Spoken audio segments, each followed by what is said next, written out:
Welcome to OSG news. ముందుగా బులెటిన్లోని headlines. ముఖ్యమంత్రి నారా చంద్రబాబు నాయుడు సోమవారం సచివాలయంలోని 5వ బ్లాక్లో కలెక్టర్లతో సమావేశం. గత 5 ఏళ్లలో ఏం చేశారో తెలుసుకున్న మున్సిపల్ శాఖ మంత్రి నారాయణ. విశాఖలో ప్రైవేటు ఆసుపత్రి వైద్యుల నిర్లక్ష్యానికి ఓ నిండు ప్రాణం బలి, మహిళా ఆందోళన. సీఎం చంద్రబాబుకు చిత్తశుద్ధి ఉంటే వైఎస్ఆర్సీపీ నేతలు కార్యకర్తలపై దాడుల్ని ఆపాలి. మాజీ ఎమ్మెల్యే బాబు రెడ్డి బుక్ రాజ్యాంగంపై తమ్మినేని ఫైర్. ఇబ్బందులు పడి అవమానాలకి గురై ఈ ప్రభుత్వాన్ని ఏర్పాటు. విశాఖలో గీతం ఆసుపత్రి వైద్యుల నిర్లక్ష్యానికి ఓ నిండు ప్రాణం బలి. వైద్యులు సరిగా పట్టించుకోకపోవడంతోనే తన భర్త చనిపోయాడంటూ కుటుంబ సభ్యులతో కలిసి ఆసుపత్రి ముందు భార్య ఝాన్సీ ఆందోళన. అక్కడికి అది అయిన తర్వాత వాళ్ళు బ్లడ్ షీట్లు గబా మార్చేస్తారు. మమ్మల్ని పంపించేసి మా అన్నయ్య ఏంటంటే ట్రీట్మెంట్ భయపడి ఇంకెక్కడైతే ఏం చేస్తారని భయపడి మా అన్నయ్య ఏమో వాళ్ళకి దండం పెడుతున్నాడు. ఏంటి ఇక్కడికైనా కాస్త ఇప్పటికైనా కాస్త రికవర్ అయ్యేలాగా చూడండి అని కాలు పట్టుకున్నాడండి. మళ్ళీ ఆ లోపల వచ్చిన డాక్టర్ కి సరే అయిపోయిన తర్వాత 11 o'clock వెళ్ళేటప్పటికి ఆయనకి ఆక్సిజన్ తీసి ఎన్ఐవి సాయి విజయ్ ఎన్ఐవి పెట్టారు. ఎన్ఐవి పెట్టారు, ఆక్సిజన్ తీసేసి ఎన్ఐవి పెట్టారు. అంటే మార్నింగ్ నేను వెళ్ళేప్పటికి మార్నింగ్ నిర్లక్ష్యం ఎన్ఐవి పెట్టారు. అంటే ఎన్ఐవి పెట్టే విధానం కూడా మీకు చెప్తానండి. ఇప్పుడు పేషెంట్ అనేది లాక్కుంటారు కాబట్టి ఎన్ఐవి పెట్టేటప్పుడు చాలా భద్రంగా నోట్ తో తీసుకుంటారా, దీంతో తీసుకుంటారా? నోస్ ని ఇలా ముడిచేసి ఇంతలా ఎన్ఐవి పెడితే ఆ మనిషి ఎట్లా బ్రీతింగ్ ఎలా అవుతుంది? అబ్జర్వ్ చేసుకోలేకపోతే నేను 3 సార్లు తిరిగితే ఏంకండి నోట్ తో తీసుకుంటారు, ముక్కుతో తీసుకో, ఏ చిన్నపిల్లలాగా గెసురుతుంటే ఆయన అంత మనిషి అయితే కాదు. కాకపోతే తన అబ్బాయిని చెప్పుకోలేని పరిస్థితిలో నేను కిందకు చూసేసరికి నోస్ ఇలాగా అణిచేసి ఉన్నప్పుడు ఇంకా వెంటనే మళ్ళీ కేకలేసాను, ఏం పీకుతున్నావు నువ్వు అని చెప్పి తీసి ఆ నోస్ ని పైకెట్టారు. పైకెట్టాక బాగా కొంచెం ఊపిరి పీల్చుకున్నారు. అప్పుడు కూడా 95, 93, 94 అట్లానే కొట్టుకుంటుంది. అప్పుడు కరెక్ట్ గా చెప్పారమ్మా ఆయన చనిపోయినట్టు 3 గంటలకు 5:30గా మీరు కలిసారు, డాక్టర్స్ కలిసారు మీరు? డాక్టర్స్ రావట్లేదు. ఇదంతా అయిపోయింది. ఇది అయిపోయిన తర్వాత డాక్టర్స్ ఎవరు వస్తారా అని వెళ్ళి తిరిగి కేవలం ఈ బ్లడ్ వల్ల అతనికి ఆయాసం పెరిగిపోతుంది. అప్పుడేమండి 86 కి వచ్చేసింది సార్. సడన్ గా 86, 87 ఇలా కొట్టుకుంటుంది. సడన్ గా 81 కి వచ్చేసిన తర్వాత నేను మేడం దగ్గరికి వెళ్ళి, మేడం ఏంటి హార్ట్ బీట్ పడుతుంది అని అన్నప్పుడు అలా మాట్లాడుతున్నా. ఇప్పటికి 10 సార్లు ఎన్నిసార్లు లోపలికి వెళ్ళి వస్తున్నాం. లోపలికి వెళ్ళి 37. ఎంతమంది పిల్లమ్మా?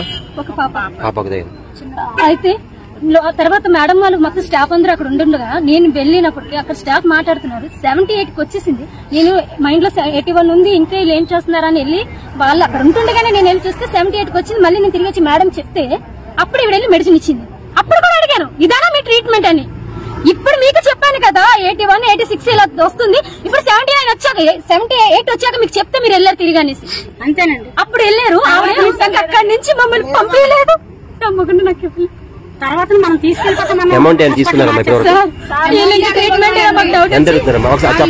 తీసుకెళ్లిపోతాను అన్నాం సార్. మా ఆడబడుచు వేరే 11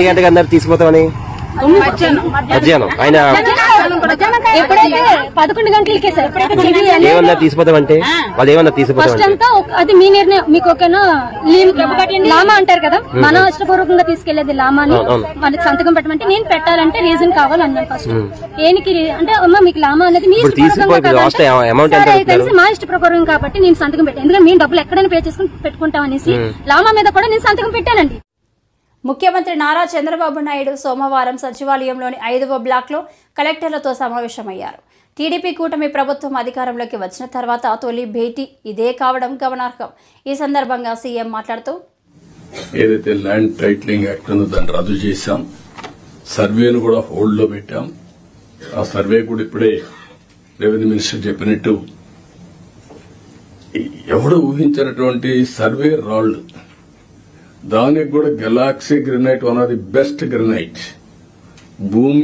భూమిలో పూడ్చే రాయికి ఇంట్లో వేసుకునే ఒక ఫ్యాన్సీ గెలాక్సీ గ్రెనైట్ పెట్టి దాని మీద ఫోటో వేసుకోవాలని ఆలోచన వచ్చిందంటే ఎంత దుర్మార్గమైన ఆలోచన అర్థం చేసుకోవాల్సిన అవసరం ఉంది మనందరం.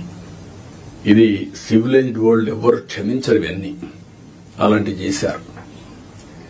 ఇంకొక పక్కన పట్టాదారు పాస్ పుస్తకాల్లో ఫోటోలు వేసుకోవడం, ఇట్ ఈస్ ఏ గవర్నమెంట్, ఇది అథారిటీ. పట్టా ఇచ్చేది నేనెవలా, ముఖ్యమంత్రిగా ఈరోజు ఉంటాను. కానీ తరతరాలుగా తల్లి వాళ్ళ యొక్క పేరెంట్స్ గాని పూర్వీకులు గాని సంపాదించిన కష్టార్జితం, అలాంటి దాని మీద ఫోటోలు వేసుకోవడం ఇవన్నీ జరిగాయి. ఇవన్నీ కూడా నేను మిమ్మల్ని కోరేది ఒకటే కోరుతున్నాం, అవన్నిటికీ ఫుల్ స్టాప్ పెట్టాల్సిన అవసరం ఉంది. ఒక న్యూ ఓరియంటేషన్ తో మీరందరూ ముందుకు పోవాల్సిన అవసరం ఉంది. మళ్లీ సంపద సృష్టించడం, సంక్షేమాన్ని సిన్సియర్ గా అమలు చేయడం, ఇవన్నీ జరగాలంటే మళ్ళా వినూత్నంగా ఇప్పుడు డబ్బులు కూడా లేవు. నేను ఒకటే చెప్పాను, వినూత్నంగా ఆలోచించడం. నేను ఒరిజినల్గా మీకు జ్ఞాపకం చేస్తున్నా, ఒకప్పుడు రోడ్లకు డబ్బులుండేటివి కాదు. ఆ రోజు వినూత్నమైన ఆలోచనే బీఓటీ రిఫార్మ్స్ లో వచ్చినటువంటిది. అందులోనే public private partnership. Public private partnership different angles తీసుకెళ్లాం, over a period of time develop చేశాం. ఇప్పుడు వైబిలిటీ గ్యాప్ ఫండింగ్ ఇచ్చే పరిస్థితి కూడా వచ్చాం. గవర్నమెంట్ ఆఫ్ ఇండియా ఇంకొక నిన్న మొన్న మనం చూస్తే ఏదైనా ఒక కార్యక్రమం చేస్తే ప్రైవేట్ వ్యక్తులకు అప్పచెపితే, ఏ సర్వీస్ గాని మ్యానుఫ్యాక్చరింగ్ గాని ఏ ఇష్యూ అయినా నష్టం వస్తుందంటే, నష్టం వచ్చిన రోజులు వైబిలిటీ గ్యాప్ ఫండింగ్ ఎంతైతే నష్టం వస్తుందో దాన్ని రాష్ట్రం కేంద్రం ఇచ్చే విధానాన్ని తీసుకొచ్చారు. దీనివల్ల ఎఫిషియన్సీ పెరుగుతా ఉంది. కాబట్టి ఇలాంటి వినూత్నమైన ఆలోచనలు కలెక్టర్స్ కూడా చేయాల్సిన అవసరం ఉంది, డిపార్ట్మెంట్స్ కూడా చేయాల్సిన అవసరం ఉంది. ఇది మీరందరూ గుర్తుపెట్టుకొని ముందుకు పోవాలి. ఈరోజు మొన్నటి వరకు మీరు చూస్తే నెలకు 2,737 కోట్లు పింఛన్లు ఇస్తున్నాం, ఏడాదికి 33,000 కోట్లు ఇస్తున్నాం. 5 ఏళ్లలో 1,64,000 కోట్ల రూపాయలు పేదవాళ్లకు ఒక్క పింఛన్ రూపేణ మనం ఇచ్చే పరిస్థితిలో ఉన్నాం. నేను ఇక్కడ మిమ్మల్ని అందరినీ ఒకటే కోరుతున్నా, 2,50,000 కోట్ల రూపాయలు డీబీటీ ఇచ్చామని ఒక్క బటన్ నొక్కడం తప్ప ఎప్పుడు వాళ్లపై డైరెక్ట్ గా పరామర్శించింది లేదు. రెండోది, ఏ ఫంక్షన్ పెట్టినా గత 5 ఏళ్లలో ఏం చేశారో తెలుసుకున్నాం. వెటర్నరీ కాలనీలోని వీఎంసీ పార్కులో నూతనంగా నిర్మించిన జిమ్ను మున్సిపల్ శాఖ మంత్రి నారాయణ, ఎమ్మెల్యే గద్దె రామ్మోహన్ ప్రారంభించారు. ఈ సందర్భంగా మంత్రి నారాయణ మాట్లాడుతూ, ఎమ్మెల్యే గద్దె రామ్మోహన్ రావు గారికి మరియు model daily chairman Dhan Prakash గారికి, 10వ డివిజన్ కార్పొరేటర్ దేవినేని అపర్ణ గారికి, ఇక్కడికి వచ్చిన పెద్దలందరికీ నమస్కారాలు. చాలా సంతోషంగా ఉంది. ఈరోజు ఈ యొక్క వెటర్నరీ కాలనీలోని పార్క్ మరియు ఎమ్మెల్యే గద్దె రామ్మోహన్ రావు గారికి మరియు model daily chairman Dhan Prakash గారికి, 10వ డివిజన్ కార్పొరేటర్ దేవినేని అపర్ణ గారికి, ఇక్కడికి వచ్చిన పెద్దలందరికీ నమస్కారాలు. చాలా సంతోషంగా ఉంది. ఈరోజు ఈ యొక్క వెటర్నరీ కాలనీలోని పార్కులో ఈ యొక్క జిమ్ని ఈరోజు ఇనాగ్రేషన్ చేయటం, అది కూడా ఇక్కడ ఉన్న ఈ కాలనీలో వాళ్ళందరూ కలిసి వాళ్ళ సొంత నిధులతో ఎక్విప్మెంట్ కొంటూ వాళ్ళందరినీ నేను ప్రత్యేకంగా అభినందిస్తున్నాను. ముఖ్యమంత్రి గారు యాక్చువల్గా ఎక్కువ ప్రయారిటీ గ్రీనరీకి ఇస్తారు. అందుకనే గ్రీన్ కార్పొరేషన్ని 2014-19 దాకా గ్రీన్ కార్పొరేషన్ ఒక కార్పొరేషన్ని ఎస్టాబ్లిష్ చేశారు. దానికి ఒక ఎండీని కూడా వేయడం జరిగింది. దాని మీద స్పెషల్ డ్రైవ్ జరగడం జరిగింది. మనకు అప్పుడున్న 114 మున్సిపాలిటీస్లో దానికి ప్రత్యేకమైన ఇంపార్టెన్స్ ఇవ్వడం జరిగింది. నేను నిన్నే యాక్చువల్గా ముఖ్యమంత్రి గారితో డిస్కస్ చేస్తూ ఈ గ్రీన్ కార్పొరేషన్ దాని మీద, స్వచ్ఛాంధ్ర దాని మీద, రెండింటి మీద డిస్కస్ చేశాను. ఈ రెండింటికి కూడా ఫారెస్ట్ ఆఫీసర్లు ఇస్తే ఇంకా బెటర్గా చేయొచ్చు, వాళ్ళకైతే ఇంకొక రోజు బెటర్ అవగాహన ఉంటుందని నేను నిన్న ఒక 15 నిమిషాలు దీని మీద డిస్కస్ చేశాం. ముఖ్యమంత్రి గారు కూడా ఒక డైరెక్షన్ ఇచ్చారు, ఎలా గ్రీనరీ డెవలప్ చేయాలా, పార్కులు డెవలప్ చేయాలి, యాక్టివిటీస్ ఎలా డెవలప్ చేయాలి, జిమ్స్ కావచ్చు, వాకింగ్ ట్రాక్ కావచ్చు, ఇవి కూడా నిన్న సండే అయినా నిన్న యాక్చువల్గా డిస్కస్ చేయడం జరిగింది. ఈరోజు కొన్ని సమస్యలు ఇక్కడ చెప్పారు. మొదటిది పక్క బిల్డింగ్ అది సెంట్రల్ గవర్నమెంట్కి ఇచ్చాం. స్పోర్ట్స్ యాక్టివిటీ వాళ్ళ కోసంగా కట్టారు, కానీ శిథిలావస్థలో ఉందన్నారు. నేను కూడా చూశాను, నిజంగా అది ఎప్పుడు పడిపోద్దో అనే స్థితిలోనే ఉంది. కొంత భాగం కూడా పెంచులు పడిపోతుంది. నేను ఆ కన్సర్న్ డిపార్ట్మెంట్ సెంట్రల్ గవర్నమెంట్కి సంబంధించిన డిస్కస్ చేస్తాను. అంటే కార్పొరేట్ గారు ఒకటి చెప్పారు, వాళ్ళకి ఎక్స్చేంజ్గా వేరే ల్యాండ్ ఇస్తే ఆ ల్యాండ్ని మనం ఈ కాలనీకి తీసుకోవచ్చని. దాని విషయం ఖచ్చితంగా నేను ఆ కన్సర్న్ అధికారులతో డిస్కస్ చేస్తాను, అందరికీ తెలియజేస్తున్నాను. అదేవిధంగా ఎల్ఎన్టీ వాళ్ళు స్టార్ట్ చేసిన వర్క్ వాటి కంప్లీట్ చేయాల్సి ఉంది. మొన్న ఈ మధ్య ఒక 1 వీక్ బ్యాక్ మున్సిపల్ అధికారులను పిలిచాను నేను. అసలు ఏం జరిగింది, గత 5 సంవత్సరాల్లో ఏమేం చేశారు, ఏమేమి పెండింగ్ వర్క్స్ ఉన్నాయని ఒక రౌండ్ డిస్కస్ చేశాను. నేను మళ్ళా డిస్కస్ చేయాలి ఇంకోసారి. డిస్కస్ చేసిన తర్వాత ప్రజాప్రతినిధులు కూడా పిలిపించి ప్రజాప్రతినిధులు కూడా డిస్కస్ చేసి ఏదైతే మనం సీఎం చంద్రబాబుకు చిత్తశుద్ధి ఉంటే వైఎస్ఆర్సీపీ నేతలు కార్యకర్తలపై దాడులను ఆపాలి, దాడులకు కారణమైన నిందితులను శిక్షించాలని మాజీ ప్రభుత్వ విప్ సామినేని ఉదయభాను డిమాండ్ చేశారు. చాలా ఘటనల్లో కనీసం ఎఫ్ఐఆర్ కూడా నమోదు చేయడం లేదని కామెంట్స్ చేశారు. అనుకోకుండా కాఫీకి దిగడం జరిగింది. అదే కాఫీకి జాతీయ రహదారి దిగకుండా కొంచెం ముందుకెళ్ళి ఉంటే రోడ్డు మీద చంపేసేవాళ్ళే. అనేక మార్లు ఈ 2 మాసాల నుంచి కూడా మా మీద దాడులు చూడడానికి ఉందని చెప్పి ఇవాళ శ్రీనివాసరావు కానీ అలానే మధు సోదరుడు మధు కూడా అనేక సార్లు పోలీసులు కూడా తెలియజేయడం జరిగింది. అయినప్పుడు కూడా ఎటువంటి చర్యలు లేవు. మరి ఇవాళ ఏదైతే గింజుపల్లి శ్రీనివాసరావు మీద హత్యాయత్నం జరిగిందో ఆ ముద్దాయిలు తండ్రిని చెప్పిన ముద్దాయిలే మళ్ళీ కొడుకు మీద ముద్దాయిలుగా ఉన్నారు, కొడుకు మీద దాడి చేసిన వాళ్ళే ఉన్నారు. కాబట్టి తప్పకుండా పోలీసులు ఇవాళ చంద్రబాబు నాయుడు గారు ఎక్కడా మీ దాడులు ఉండవు, హింస అనేది ఉండదు అని చెప్పి ఒక పక్క ముఖ్యమంత్రి గారు మరి స్టేట్మెంట్స్ ఇస్తూ ఉన్నారు. అయినప్పుడు కింద క్షేత్రస్థాయిలో ఆ విధంగా జరగట్లా. ఇవాళ ఎమ్మెల్యేలు కానీ కింద నాయకులు కానీ అందరూ కూడా ప్రోత్సహిస్తారు, హింసను ప్రోత్సహిస్తూ ఉన్నారు, దాడులను ప్రోత్సహిస్తూ ఉన్నారు. వైఎస్ఆర్సీపీ అంటే కొట్టిరండి అని చెప్పి అన్ని నియోజకవర్గాల్లో ప్రోత్సహిస్తూ ఉన్నారు. కాబట్టి వెంటనే ప్రభుత్వం ఈ దాడుల్ని మరి ప్రోత్సహించుకుని వెంటనే దాడులు ఆపాలి. లేకపోతే మేము కూడా మరి ప్రతిచర్య ఉంటుంది, మాకు కూడా తప్పకుండా అటువంటి దాడులు లేకుండా ఆపాలని చెప్పి ప్రభుత్వాన్ని మేము కోరుకుంటున్నాం. ఇవాళ ఏదైతే గింజుపల్లి శ్రీనివాసరావుని రాత్రి హత్యాయత్నం చేశారో మరి వారి మీద పీడీ యాక్ట్ కూడా పెట్టాలి. మళ్ళీ ఇటువంటి దాడులు జరగకుండా ప్రభుత్వం కట్టుదిట్ట చర్యలు తీసుకోవాలని చెప్పి మేము ప్రభుత్వం డిమాండ్ చేస్తూ ఉన్నాం. అదే గ్రామంలో మధు ఉన్నారు, ఆ సోదరుడు మధు. మరి వీరు కూడా ఆ రోజు 2009లో 14 సంవత్సరాల క్రితం వారి తండ్రి ఏదైతే హత్య గావించబడ్డారో దానికి సాక్షిగా ఉన్నారు.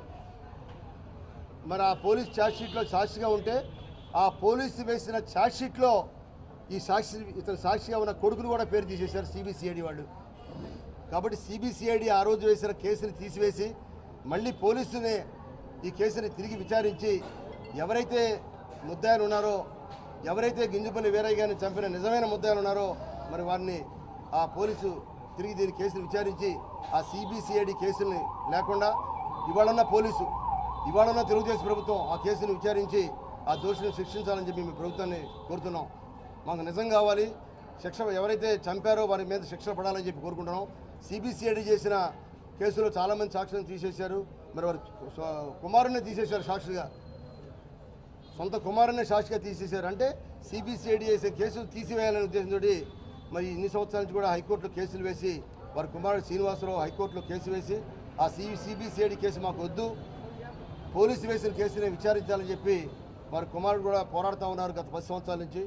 కాబట్టి తప్పకుండా పోలీసు దీన్ని తిరిగి విచారించి కేసుని నిజమైన దోషుల మీద శిక్ష పడేలాగా చర్యలు తీసుకోవాలని చెప్పి ఇవాళ తెలుగుదేశం ప్రభుత్వాన్ని కూడా మేము డిమాండ్ చేస్తా ఉన్నాం. చాలాసార్లు ఈ ఘటనల మీద మీరు పోలీసులకు ఫిర్యాదు చేశారు, వాళ్ళు కోర్టులకు వెళ్ళారు, గవర్నర్ కూడా ఫిర్యాదు చేశారు, కానీ కొనసాగుతున్నాయి. దీన్ని అసలు ఎట్లా చూస్తారు? అంటే దీని మీద నిజంగా ఇదేం పరిపాలన చంద్రబాబు, రెడ్ బుక్ రాజ్యాంగంపై తమ్మినేని ఫైర్. రాష్ట్రంలో టీడీపీ దాడులకు దౌర్జన్యాలకు పాల్పడుతుందని మాజీ స్పీకర్ అన్నారు. ఈ మేరకు ఆయన మీడియాతో మాట్లాడుతూ వైసీపీ ఆస్తులతో పాటు ప్రభుత్వం ఆస్తులను కూడా ధ్వంసం చేస్తున్నారు. రాష్ట్రంలో రెడ్ బుక్ రాజ్యాంగం నడుస్తుందని అన్నారు.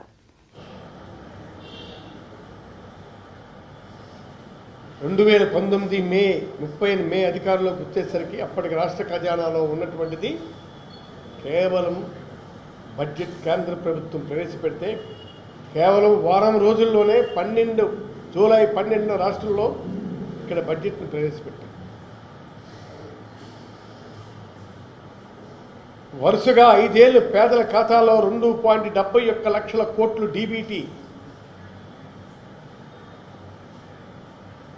డీబీటీ చేశాం.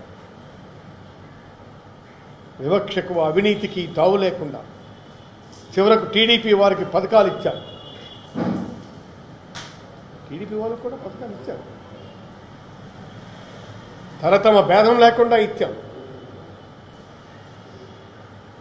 రాజకీయాల్లో మా పార్టీ క్రెడెన్షియల్ ఇదే. Note it down. పాలిటిక్స్లో మా పార్టీ క్రెడిబిలిటీ ఇదే. తనపర భేదం లేకుండా ఇచ్చాం. ఈ క్రెడిబిలిటీని ఈనాడు శంకిస్తున్నారు. అందుకే నేను చెప్తున్నాను, ఈ క్రెడిబిలిటీని కీపప్ చేయండి. మీరు మంచి పాలన ఇవ్వండి.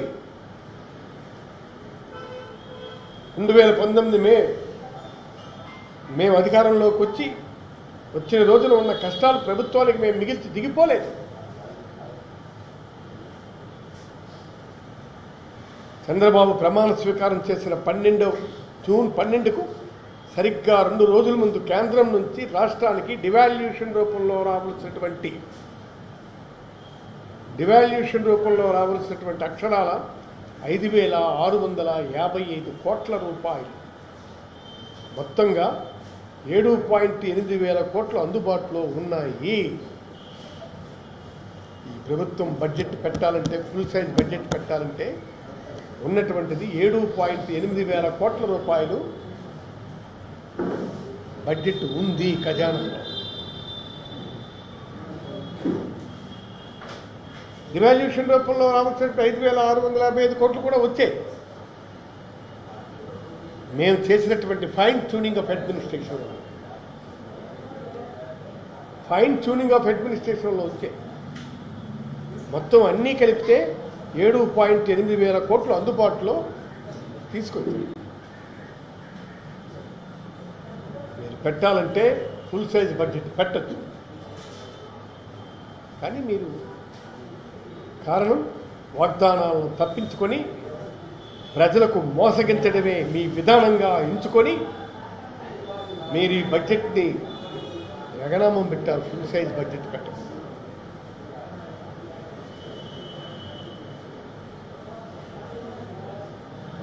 అందుకే ప్రజలెవరూ ప్రశ్నించకుండా ఈ ప్రభుత్వం అణచివేతకు పాల్పడుతుంది. రెడ్ బుక్ రాజ్యాంగం నడుపుతోంది.